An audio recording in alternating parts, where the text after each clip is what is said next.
चंद्रमुखी 2। अगर आपने रजनीकांत की चंद्रमुखी पार्ट 1 अगर देखी होगी तो पार्ट 2 की स्टोरी लगभग उसी की तरह, लेकिन थोड़े से चेंजेस है इसमें। आपने देखा होगा पार्ट 1 में जो गंगा होती है चंद्रमुखी जैसा बर्ताव करने लगती है, लेकिन पार्ट 2 में असली चंद्रमुखी ही बाहर आ जाती है।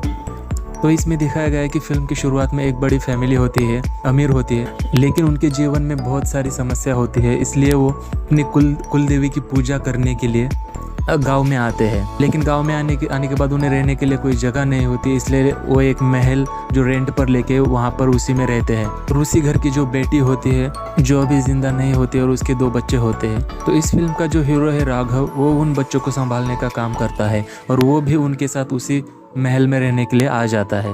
और मंदिर में जाकर वो साफ सफाई करने लगती है, तब चंद्रमुखी उन्हें साफ सफाई करने नहीं देती है। जो भी मजदूर होते हैं वो लोग को मार देती है। फिर जो राघव है वो खुद आकर सब कुछ साफ सफाई कर देता है और वहाँ पर भी उसकी जान जाते जाते बच जाती है।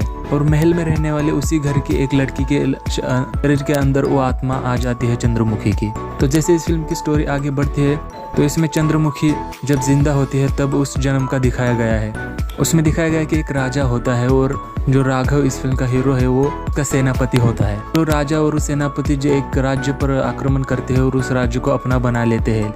चंद्रमुखी उसी राज्य में रहने वाली होती है। तब राजा उसे वो पहली बार देख लेता है, तभी उसके प्यार में पड़ जाता है और उस समय से वो कहीं और निकल जाती है।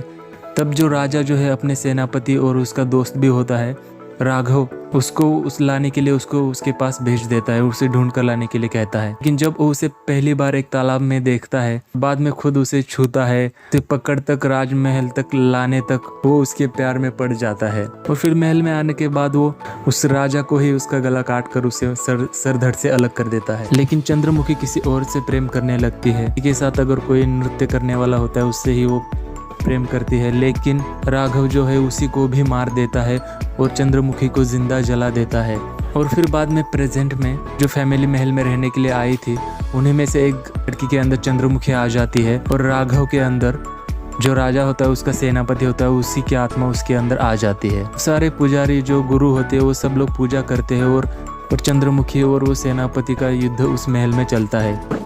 और आखिर में जो सेनापति होता है उसका जो गुरु होता है उसको भी एक श्राप मिला होता है कि उसकी मृत्यु सिर्फ चंद्रमुखी के ही हाथों हो जाएगी। इसीलिए लड़ते लड़ते फिर बाद में राघव एक पर्दे में लपेट जाता है, उस जगह से हट जाता है और वो जो गुरु है वो अपने आप को उस पर्दे में लपेट लेता है। और फिर चंद्रमुखी उसी को उस सेनापति समझते उसी का गला काट देती है और उसको जला देती है और तभी उसका बदला पूरा हो जाता है। इसमें आपको हॉरर कॉमेडी देखने को मिलेगा जो आपको इंटरटेनिंग करेगा, तो ज़रूर देखना चंद्रमुखी 2 मूवी।